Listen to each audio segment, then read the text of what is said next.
Olá!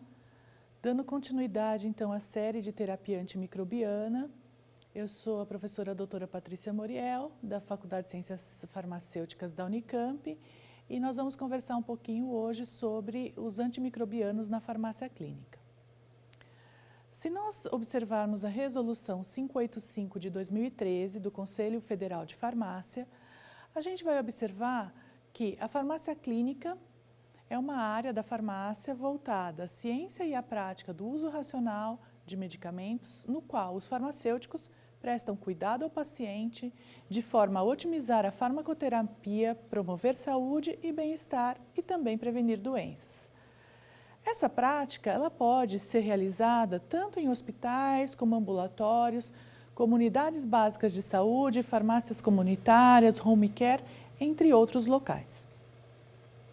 Quando a gente observa a Lei 4.283 de 2010, a qual aprova as diretrizes e estratégias pela organização, fortalecimento e aprimoramento das ações e serviços de farmácia no âmbito hospitalar, no item D dessa lei, a gente vai ter um pouquinho sobre o que o farmacêutico então poderia ou teria estratégias para atuar como farmacêutico clínico. Então, vamos dar uma olhadinha. O cuidado ao paciente objetiva contribuir para a promoção da atenção integral à saúde, a humanização do cuidado e a efetividade da intervenção terapêutica. Promove também o uso racional de medicamentos e, visto o uso racional, o uso de antibióticos vai ser super importante e outras tecnologias em saúde. E, além disso, a nossa atuação também visa reduzir custos de decorrentes de uso irracional, do arsenal terapêutico e do prolongamento de hospitalização. A atividade do farmacêutico no cuidado ao paciente, então, pressupõe que nós podemos e devemos ter acesso a ele e aos seus familiares, ao prontuário, ao resultado de exames e de demais informações, incluindo tanto o diálogo com a equipe, quanto com o paciente e com os seus acompanhantes. O farmacêutico, então, deve registrar essas informações relevantes para a tomada de decisão da equipe multiprofissional, bem como sugestões de conduta no manejo da farmacoterapia, assinando as anotações opostas. Os hospitais devem adotar práticas seguras, baseadas na legislação vigente, em recomendações governamentais e em recomendações de entidades científicas e afins, tanto nacionais como internacionais.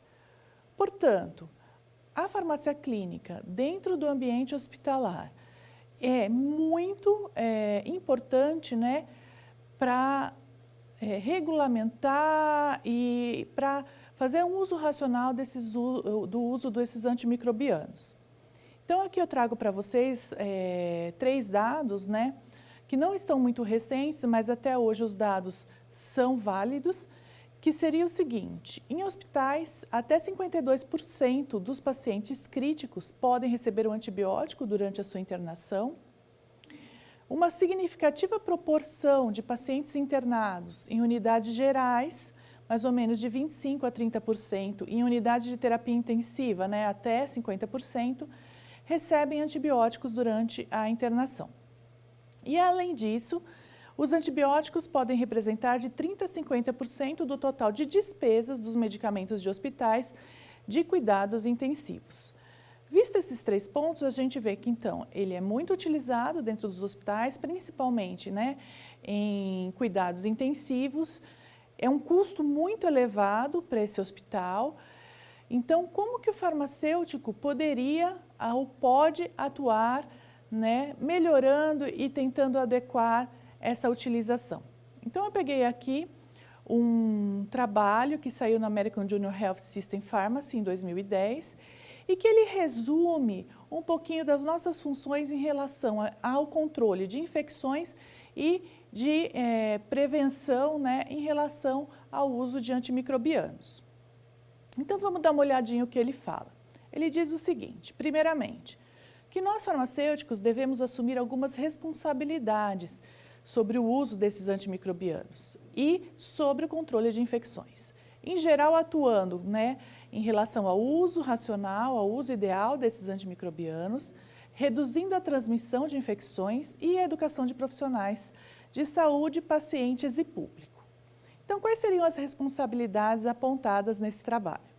Redução de transmissão de infecções, optimização da relação farmacocinética-farmacodinâmica para evitar falha terapêutica, conhecimento do mapa epidemiológico local para melhorar a escolha do tratamento empírico mais adequado, evitar o uso de antimicrobianos com perfil de segurança desfavorável, promover o desescalonamento ou o escalonamento, né, desses antimicrobianos, dependendo dos resultados da cultura e do antibiograma, e ajudar, né, a fazer revisão e elaboração de protocolos dentro da unidade hospitalar.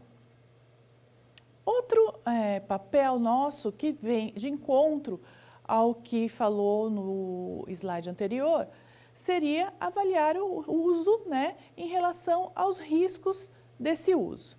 Então, aqui eu vou me prender nesses 6 itens, resumir um pouquinho os itens e mostrar para vocês como, então, poderíamos atuar nessa risco de uso do antimicrobiano.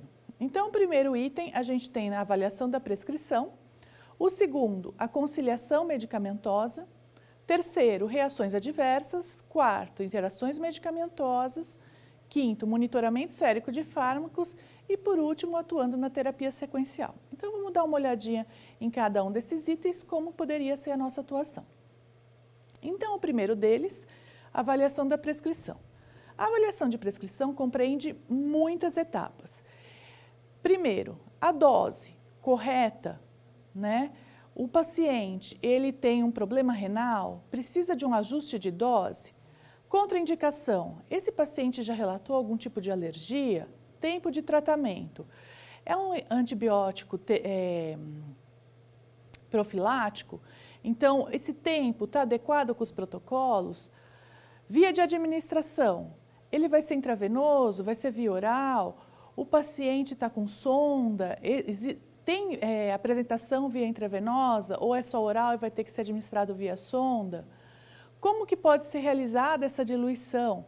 Qual é o padrão de diluição e o tempo de infusão? E ainda, a compatibilidade, né, entre os medicamentos que podem estar passando no mesmo catéter e o aprazamento, para ver então qual seria o melhor horário que nós poderíamos então recomendar a ser administrado esse antimicrobiano. Então, eu trouxe 2 exemplos aqui para vocês, para ficar mais claro. Então, o primeiro é um exemplo do Einstein, né, da UTI do Einstein, publicado no livro do Ferracini Borges, que demonstra que, em 1999, nesse hospital, 43% dos pacientes utilizavam, por um período maior, a antibiótico-terapia profilática. Visto isso, os farmacêuticos clínicos, né, conjuntamente com a equipe multiprofissional, eles apresentaram um protocolo e implementaram esse protocolo no hospital. Então, em 2005, né, eles fizeram um novo indicador aí, que então passou, né, de 43% utilizando em tempo maior para 85% dos pacientes já com conformidade em relação ao uso a esses antibióticos profiláticos. Outro exemplo é do Hospital Sírio-Libanês, publicado, né, nesse protocolo, né, no monitoramento de vancomicina, e que eles mostram, por exemplo, nesse protocolo, tendo a dose de ataque de vancomicina dependendo da faixa de peso, independente do clearance renal. Então, nos protocolos hospitalares, normalmente você vai ter, então, qual seria a dose de ataque? Nesse caso, para qualquer clearance, ou se tem um clearance diminuído, como seria a dose, como a gente vai fazer esse ajuste, ou se o paciente está em diálise, como que vai ser, então, o ajuste de dose, quando que o medicamento vai ter que ser administrado para conseguir ser efetivo. Então, aqui um exemplo, né, a faixa de peso, eles dividiram aí mais ou menos de 10 em 10, então de 40 a 49 até mais de 100 quilos. Para qualquer valor de clearance, quais seriam as dosagens em miligramas e em diálise, como seria isso. Então, exemplos aí de acerto de dosagem. A segunda é a reconciliação medicamentosa, alguns dizem conciliação medicamentosa, né? E o que é isso, na verdade? É você observar, né, quais os medicamentos que esse paciente trouxe de casa, que ele utilizava em casa e que ele vem para o hospital e ele deveria ou não utilizar. Então, a gente faz consulta de reconciliação para saber, então, se esse medicamento vai continuar ou não na prescrição dentro do hospital. A reconciliação não é só quando esse paciente chega da casa para o hospital, mas também quando ele tem a transferência entre os diversos setores de hospital, também é importante fazer essa reconciliação. O terceiro ponto, então, seria a prevenção, identificação, manejo das reações adversas. Então, se a gente pegar os trabalhos de literatura e observar quantas visitas na emergência nós temos em relação às reações adversas aos antimicrobianos, é mais ou menos de 19 a 20% de todas as visitas é devido a uma reação adversa a um antimicrobiano. Nós fizemos um estudo, né, na unidade de emergência referenciada do Hospital de Clínicas da Unicamp, na pediatria, observando os eventos adversos dos medicamentos em geral, né, e o quanto esses eventos eram relacionados à admissão desse paciente na unidade de emergência. A gente observou que existe entre 8% a 11% de entrada no hospital por evento adverso ao medicamento, e nas crianças o medicamento que está no top, né, em primeiro lugar, é a amoxicilina. Então, quais seriam os eventos ou as reações adversas mais comuns? A primeira delas, a diarreia, onde de 5% a 25% dos pacientes que utilizam algum antimicrobiano apresentam ou podem apresentar diarreia, né? E os antimicrobianos que comumente dão essa reação seria amoxicilina clavulonato, ampicilina e cefixima. Outro tipo de reação adversa são as vaginites, né? Na mesma linha da diarreia, uma vez que esses antimicrobianos acabam diminuindo a flora, tanto intestinal como vaginal, e existe uma propensão, né, à proliferação, por exemplo, de fungos, né, na vaginite. Então, por exemplo, a candidíase. Outra reação não menos importante seriam as reações alérgicas, sendo a mais grave, né, a anafilaxia, certo? E das reações alérgicas atribuídas aos antimicrobianos, metade dessas reações são atribuídas à penicilina. Outros tipos de reações, complicações por uso intravenoso, então tem que tomar cuidado com a flebite, né? E algumas alergias de pele também, podendo ser de mais leves a mais graves, como a Steven Johnson. Aqui eu mostro para vocês uma tabela, eu peguei de uma base de dados, né, na internet, gratuita, que é a drugs.com. E se vocês acessarem essa base, eles vão ter praticamente todas as classes de antibióticos, mostrando então aí a classe do antibiótico, né, quais são os antibióticos que estão nessa classe, quais são os efeitos mais comuns e alguns comentários adicionais. Vou pegar de exemplo nessa tabela então a cefalosporina, né, que como efeito mais comum a gente tem rash cutâneo, diarreia, náusea e vômito, um pouco mais raro, reações alérgicas de hipersensibilidade, tá certo? E também candidíase vaginal. Como comentário adicional, eles colocam que existe uma hipersensibilidade cruzada, por exemplo, em pacientes que já documentam alergia à penicilina. Então, são tabelas interessantes que a gente começa a entender um pouco os principais reações adversas, né, e como manejar. A quarta atuação desse farmacêutico clínico é em relação à observação de interações medicamentosas. As interações medicamentosas, elas podem ocorrer entre fármaco, alimento, né? E nós precisamos observar, então, qual é o tipo de antimicrobiano que está sendo dado e os outros medicamentos, para tentar fazer um manejo para evitar, né, se possível, uma baixa efetividade por uma interação medicamentosa, é um exemplo. Eu peguei aqui para vocês um trabalho publicado recentemente, aqui no Brasil mesmo, de 2015, né, que eles fizeram, então, o perfil dos usos de antimicrobianos e suas interações medicamentosas em uma unidade UTI adulto. Então, como a gente observa nessa tabela desse artigo, eles colocam assim, interações em potencial. Só queria pôr uma observação aqui, que existem interações potenciais e interações reais. As interações potenciais são aquelas que podem ocorrer. As reais aqui ocorreram. Então, você conseguiu identificar um efeito, né, devido a uma interação real. Nesse caso, eles viram as interações potenciais. Então, o que eles observaram? Que tinham interações medicamento-medicamento em relação a antimicrobianos com antimicrobianos e também antimicrobianos com outros medicamentos prescritos. Então, vamos pegar os mais frequentes. Então, se a gente vê a interação mais frequente entre antimicrobianos foi da vancomicina com a cefepime, né? O mecanismo foi um efeito aditivo, ou seja, aumentou o risco de nefrotoxicidade e foi mais ou menos em 13% aí dos pacientes. Em relação aos medicamentos gerais, né, a interação de antimicrobianos com outros medicamentos, o mais comum foi com o cefepime e furosemida, que também, como o mecanismo, tem um aumento da nefrotoxicidade, praticamente em 19% dos pacientes, e o segundo aí seria com dipirona e com insulina regular.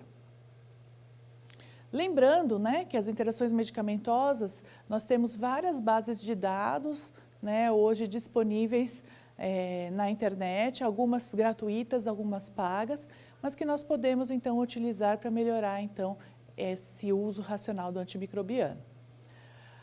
O quinto ponto que a gente vai conversar é o monitoramento sérico de fármacos. Então eu peguei aqui, né, do sírio-libanês, né? O que eles fazem são alguns exemplos, monitoramento de amicacina, gentamicina, vancomicina e voriconazol. O que é importante dizer aqui que muitos hospitais fazem 1, 2 ou mais antimicrobianos como monitoramento. No caso do sírio, né, libanês, que eu peguei de exemplo, eles fazem desses 4 antimicrobianos. Então é importante saber a faixa terapêutica desse antimicrobiano, qual é o pico que vai ter pós-administração e aonde é o vale, quando é o vale, né, e qual é a concentração nesse vale, né, após a administração. Então, eu vou pegar aí para vocês um exemplo da vancomicina. Então, o vale, né, quando é dosado no vale, deve ser dosado no vale, no caso a vancomicina, a concentração deve estar entre 15 e 20 microgramas por ml, né, no plasma desses pacientes. Essa condição de determinação desses antimicrobianos plasmáticos ou séricos, né, normalmente os hospitais eles têm protocolos, né, para seguir. Então eu apresento 2 aqui para vocês que está disponível na rede. Então o protocolo de vancocinemia aí do Hospital Israelita Albert Einstein, outro do Hospital Sírio-Libanês. Então normalmente os hospitais têm esses protocolos. Então pegando aqui novamente o sírio, o que a gente observa nesses protocolos? Peguei 2 exemplos. Então, a gente tem a frequência de monitoramento. Quando eu tenho que monitorar, com que frequência em todos os pacientes. Então, aqui é um exemplo, ó, pacientes com indicação para monitoramento semanal do nível sérico, né, em uso de vanco de até 2 gramas por dia e sem condições clínicas relevantes. Aí eles mostram uma tabela para ver se esse paciente se enquadra. Pacientes que deveriam ou devem ser monitoradas, né, a concentração sérica da vancomicina a cada 48 horas. Então, novamente, eles têm uma tabela demonstrando quais seriam esses pacientes, né, se eles estão usando algum medicamento nefrotóxico, então tem uma tabela dos medicamentos nefrotóxicos, também deveria ser monitorado cada 48 horas, e pacientes com insuficiência renal. A tabela ao lado é ajuste de dose baseado no nível sérico. Então, no protocolo desse hospital, eles têm lá um exemplo, né, que se o nível sérico tiver entre 10 mg por ml a 14,9, a dose deve ser aumentada em 25%. Então, o que eu deixo aqui é que os protocolos são extremamente importantes para essa padronização, né, e esse uso racional com maior efetividade desses antimicrobianos. E, por fim, a terapia sequencial. Então, como nós podemos atuar nessa terapia sequencial? Então, novamente, um exemplo, né? Eu dei exemplo de 4 medicamentos que estariam sendo administrados por via intravenosa e que, então, devido à condição do paciente, essa via intravenosa passa a ser ou pode ser substituída pela via oral. Então, exemplo, azitromicina. Se ele tivesse com a posologia de 500 miligramas uma vez por dia por via intravenosa, né, como poderíamos substituir pela via oral? Poderia ser substituído de 250 a 500 miligramas uma vez por dia.